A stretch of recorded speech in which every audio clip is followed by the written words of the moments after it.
welcome back to Jay's Retro Toys and Games. I'm Jay, and today we are venturing into the lawless frontier of late 80s third parties peripherals. Now, if you grew up in a house where your parents refused to buy the official Nintendo brand because this one at the mall looks exactly the same and it's $10 cheaper, then today's video is for you. We're talking about a piece of hardware that promised us the future, but often delivered a very specific kind of 8-bit frustration. It's gray, it's bulky, and it's legally distinct enough to keep a legal team busy for a decade.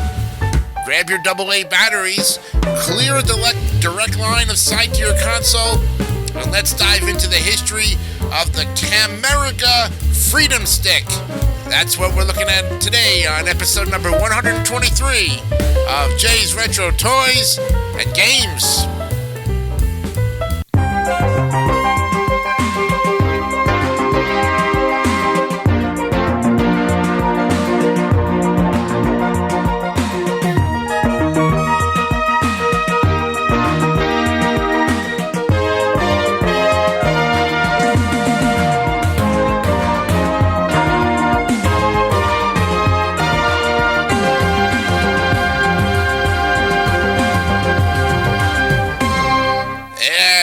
Once again for another edition of Jay's Retro Toys and Games. I'm your host, Jason DeCanio. It's episode number 123 on this Tuesday, May 12th, 2026. Middle of May, getting close to the end of our fourth season.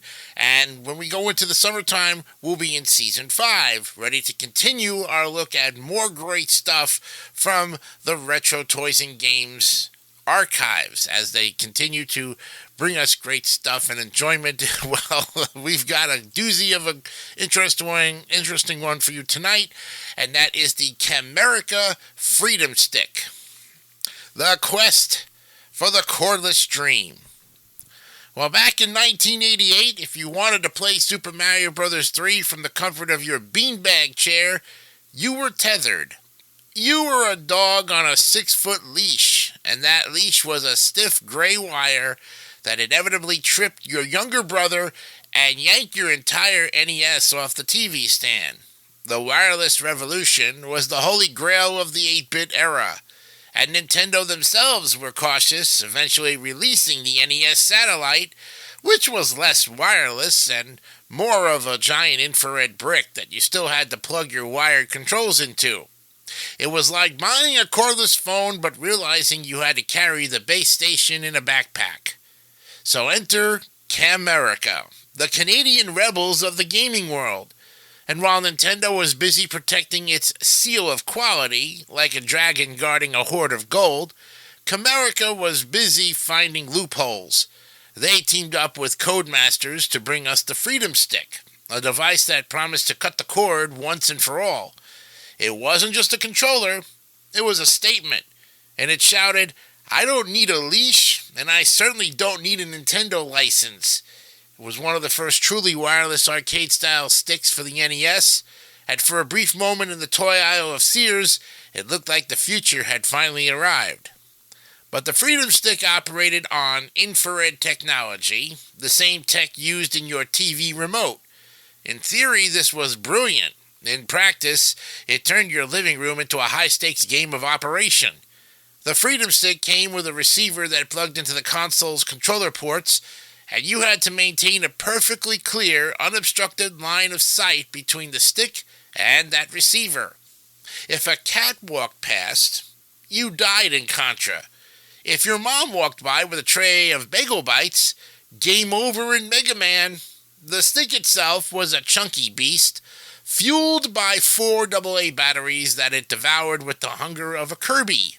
It featured turbo switches that were supposed to give you a competitive edge, but often just made your character jitter in place like they had way too much high-C ecto-cooler.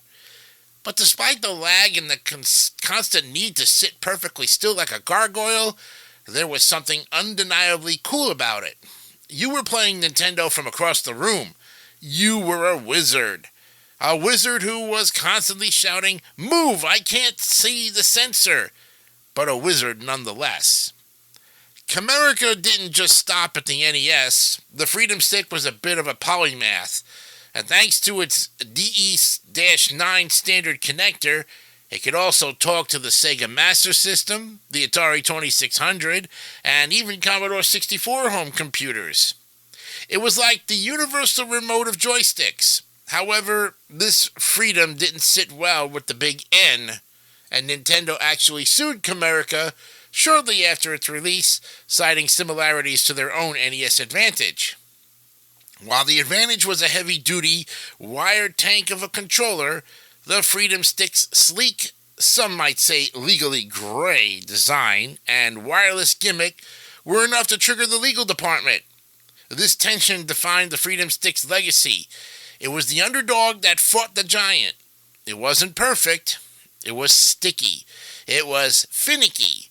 And it required a regular diet of batteries, but it represented a time when the rules of gaming hardware were still being written in real time. Today it sits in the collections of retro enthusiasts as a reminder of the era when wireless was a luxury that required perfect posture and a very large supply of Duracell. Would you like to see a comparison of the Freedom Stick's features against its biggest rival, the NES Advantage? Well, they sure did have a lot of them, and they did so much to bring us this part of the area. There was like a little bit of a show and tell on my script board here.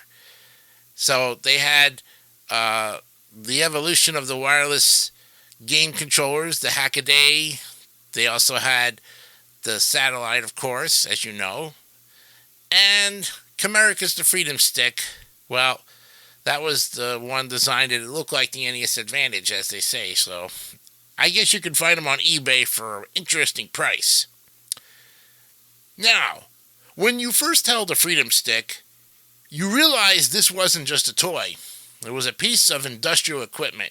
And unlike the standard NES controller, which felt like a delicate wafer in your hands, the Freedom Stick had the heft of a small cinder block. Featured a joystick that made a very specific click-clack sound, a mechanical symphony that echoed through the house and let everyone know you were currently stuck on the hovering platform section of Battletoads. The buttons were large, red, and had a travel distance that felt like miles. You didn't just press a button on a Freedom Stick, you committed to it. And you had to physically slam your finger down with the authority of a judge's gavel. This physical feedback was addictive. It transformed a casual afternoon of Double Dragon into a full-body workout, leaving your wrists aching and your ego bruised when the infrared signal inevitably dropped during a boss fight.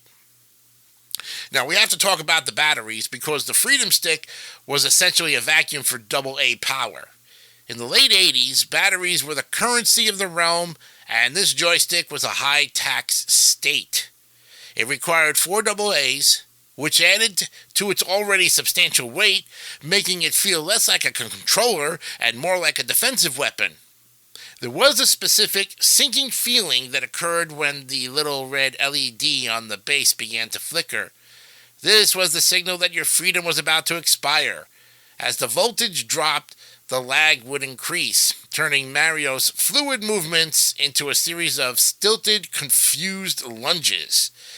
You'd find yourself leaning closer and closer to the TV, subconsciously trying to help the dying infrared beam reach its destination until you were eventually sitting there 3 inches from the screen, effectively defeating the entire purpose of owning a wireless controller in the first place.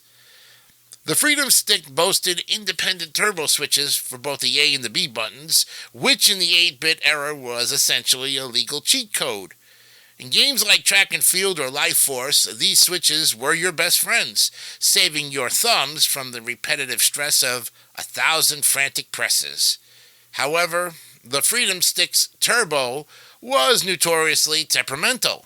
If you toggled it mid-game, there was a 50-50 chance the internal logic would get confused and your character would start jumping or firing continuously without your input.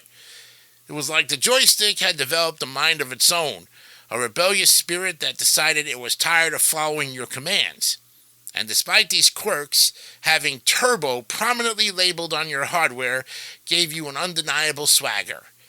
It told your friends that you were a professional, a gamer who needed the most advanced tools available, even if those tools occasionally caused your character to walk straight into a bottomless pit. Today, the Freedom Stick is often overshadowed by the official NES Advantage, but for those of us who lived through the unlicensed wars, remains a badge of honor, and it represents a period of chaotic innovation where companies like Camerica and Codemasters were willing to take risks that Nintendo wouldn't. They gave us a glimpse of a wireless future long before the technology was actually ready for it. And when you see one today at a flea market or in a collector's cabinet, you don't just see a plastic joystick. You see the memories of late nights, the frustration of blocked infrared signals, and the smell of ozone and cheap batteries. It was a flawed masterpiece, a heavy, clicking testament to the fact that in the 80s, we were willing to put up with the most, almost anything, just to feel a little bit more like we were living in the world of Tron. Well, we can't wrap up this journey without mentioning the specific ritual required to get a Freedom Stick to cooperate with a system that clearly didn't want it there. And because it was an unlicensed peripheral, the NES's internal lockout chip, the infamous 10NES, in quotes, the security guard, would sometimes treat the receiver like a foreign invader. This led to the iconic 8-bit dance.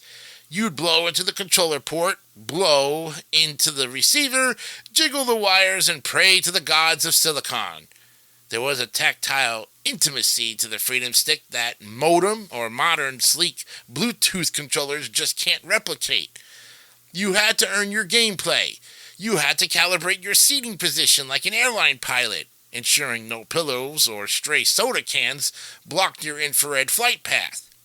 It was a high-maintenance relationship, but when it worked, when you were lounging on the floor 5 feet away from the console, clicking that heavy joystick to guide Link through a dungeon, you felt like the king of the cul-de-sac.